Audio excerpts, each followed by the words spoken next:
अस्सलाम वालेकुम वरहमतुल्लाहि वबरकातुहू। नाजरीन, आप सब देख रहे हैं आओ दीन सीखे ऑफिशियल चैनल। लाखों करोड़ों दरूदो सलाम हजूर पाक सल्लल्लाहु अलैहि वसल्लम पर और उनकी आले पाक पर। नाज़रीन, आज की वीडियो में हम आपको एक बे औलाद औरत और हज़रत मूसा अलैहिस्सलाम का किस्सा बताने वाले हैं। नाज़रीन, वीडियो शुरू करने से पहले आप सभी से गुजारिश है, अगर आप हमारे चैनल पे नए हैं तो हमारे चैनल को सब्सक्राइब कर दीजिए और बेल आइकन को ऑल पे प्रेस कर दीजिएगा ताकि नई आने वाली वीडियो की नोटिफिकेशन आप तक पहुंच सके और हमारी वीडियो को आगे से आगे शेयर जरूर कीजिएगा। नाज़रीन, हज़रत मूसा अलैहिस्सलाम अल्लाह ताला के बहुत ही बहादुर और बरगीज़ा बुजुर्ग हैं। आपको कलीमुल्लाह का दर्जा दिया गया क्योंकि आप हज़रत मूसा अलैहिस्सलाम अल्लाह ताला से बातें किया करते थे। हज़रत मूसा अलैहिस्सलाम कोही तूर की पहाड़ी पर जाकर अल्लाह ताला से बातें किया करते थे। अल्लाह ताला से बातें करने का शर्फ किसी और के पास नहीं था। एक मर्तबा हज़रत मूसा अलैहिस्सलाम कोही तूर की पहाड़ी पर अल्लाह ताला से बातें करने के लिए जा रहे थे। आपको एक औरत नज़र आई जो कि जोर जोर से रो रही थी। आप अलैहिस्सलाम का दिल वैसे ही नरम था तो उस औरत को देखकर आप खुद भी गमगीन हो गए। हज़रत मूसा अलैहिस्सलाम से रहा न गया, उस औरत से पूछा उसकी परेशानी की वजह क्या है। उस औरत ने बताया वो बे औलाद है, लोग उसे बे औलाद होने का ताना देते हैं। उस औरत ने हज़रत मूसा अलैहिस्सलाम से गुजारिश की कि वो अल्लाह ताला से ये पूछे कि उसे कभी औलाद होगी भी या नहीं। वो औरत जानती थी कि हज़रत मूसा अलैहिस्सलाम अल्लाह ताला से हम कलाम होते हैं। हज़रत मूसा अलैहिस्सलाम ने उस औरत को यकीन दिलाया कि वो अल्लाह ताला से इस मामले का जिक्र ज़रूर करेंगे। उसके बाद आप फिर से कोही तूर की तरफ चल दिए। अल्लाह ताला से मुलाकात के दौरान ही हज़रत मूसा अलैहिस्सलाम ने औरत का मामला बयान किया तो अल्लाह ताला ने हज़रत मूसा अलैहिस्सलाम को बताया कि उस औरत की किस्मत में यही लिखा है और उस औरत पे जो आजमाइश आई है वो उस पे सब्र करे। हज़रत मूसा अलैहिस्सलाम ये सुनकर खुद भी गमगीन हो गए। जब आप अलैहिस्सलाम को ही तूर की पहाड़ी से लौटे तो आपने उस औरत को उसी जगह पर बैठा हुआ पाया। वो आप अलैहिस्सलाम की मुंतज़िर थी। हज़रत मूसा अलैहिस्सलाम ने उस औरत को अल्लाह का फ़ैसला सुनाया तो ये सुनकर वो औरत बहुत रोई। हज़रत मूसा अलैहिस्सलाम ने उस औरत को तसल्ली दी और ये भी कहा कि अल्लाह ताला के हर फ़ैसले में कुछ न कुछ बेहतरी होती है, इसीलिए वो सब्र से काम ले।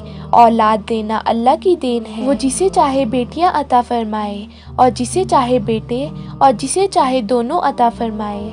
फिर इस वाक़ये को बहुत अरसा गुजर गया। एक दिन उस औरत के घर के करीब से एक दरवेश रोटी मांग रहा था।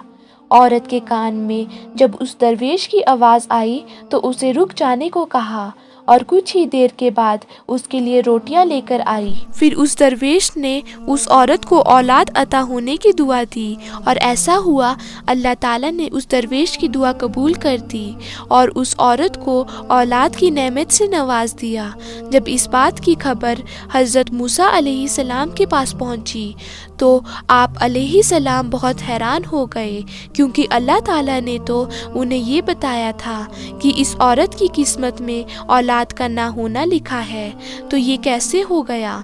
फिर जब हज़रत मूसा अलैहिस्सलाम दोबारा कोही तूर की पहाड़ी पर गए तो उस औरत के मामले में भी बात की कि जब मैंने आपसे पूछा था कि इस औरत को औलाद होगी या नहीं। फिर जब हज़रत मूसा अलैहिस्सलाम दोबारा कोही तूर की पहाड़ी पर गए तो उस औरत के मामले में बात की कि जब मैंने आपसे पूछा था कि इस औरत को औलाद होगी तो ऐ मेरे खुदा, आपने बताया था औलाद इस औरत के मुकद्दर में नहीं है। अल्लाह ताला ने हज़रत मूसा अलैहिस्सलाम के सामने एक शर्त रखी और आप अलैहिस्सलाम को इंसान का गोश्त लाने का हुक्म दिया। जब भी अल्लाह ताला अंबिया इकराम और साहबा इकराम को किसी भी चीज़ का हुक्म दिया करते थे तो कोई भी उनसे सवाल नहीं किया करते थे। हज़रत मूसा अलैहिस्सलाम ने भी अल्लाह ताला से कोई सवाल नहीं किया और अपनी बस्ती में जाकर अल्लाह ताला के हुक्म सुनाया। بستی کے لوگوں کو اللہ تعالیٰ کا یہ حکم بہت عجیب لگا اور سب کے دلوں میں خوف بیٹھ گیا، کہیں یہاں خون ریزی نہ ہو جائے۔ جب کوئی بھی اپنا گوشت دینے کے لیے راضی نہیں ہوا تو حضرت موسیٰ علیہ السلام مایوس ہو کر خالی پلیٹ لے کر اللہ تعالیٰ کے پاس کوہ طور کی پہاڑی کی طرف جانے لگے۔ موسیٰ علیہ السلام کوہ طور کی پہاڑی پر روانہ ہی تھے کہ راستے میں ان کو ایک درویش بیٹھا نظر آیا۔ اس درویش کی آنکھیں بند تھی اور چہرہ آسمان کی طرف تھا۔ درویش کی زبان پر بس اللہ اللہ کا کلمہ جاری تھا۔ حضرت موسیٰ علیہ السلام اس درویش کے پاس آئے اور اسے اللہ تعالیٰ کا حکم سنایا، اور اس درویش نے اپنی آنکھیں کھولی اور آپ علیہ السلام کی طرف دیکھا اور اپنی بازو آپ علیہ السلام کے آگے کر دی اور کہنے لگے، میں حاضر ہوں۔ اس درویش نے حضرت موسیٰ علیہ السلام سے چھری لی اور اپنی بازو کا گوشت کاٹ کر پلیٹ میں رکھ دیا تو آپ علیہ السلام اپنی منزل کی اور روانہ ہو گئے۔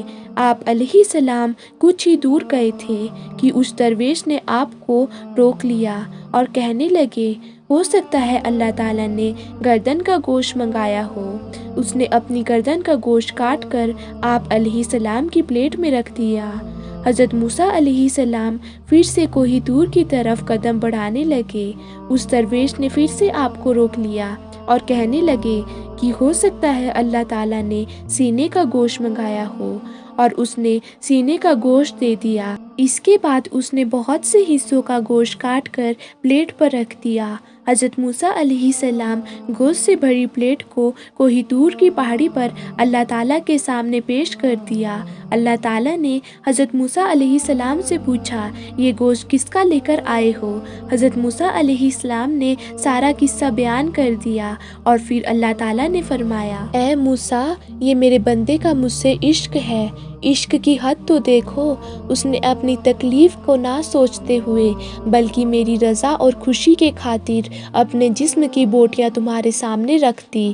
اب تم مجھ کو بتاؤ، جس بندے کو میرے عشق میں خود کی بھی پرواہ نہیں، جب وہ مجھ سے دعا مانگے تو میں کیسے اس کی دعا رد کر سکتا ہوں؟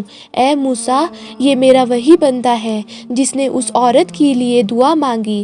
میں نے اس عورت کی تقدیر میں لکھا ہوا بدل کر اس عورت کو اولاد عطا کی۔ سبحان اللہ، سبحان اللہ۔ ناظرین، امید کرتی ہوں آپ سب کو یہ واقعہ پسند آیا ہوگا۔ تو ناظرین، پھر ملتے ایک ایسی ہی ویڈیو کے ساتھ، تب تک کے لیے اللہ حافظ۔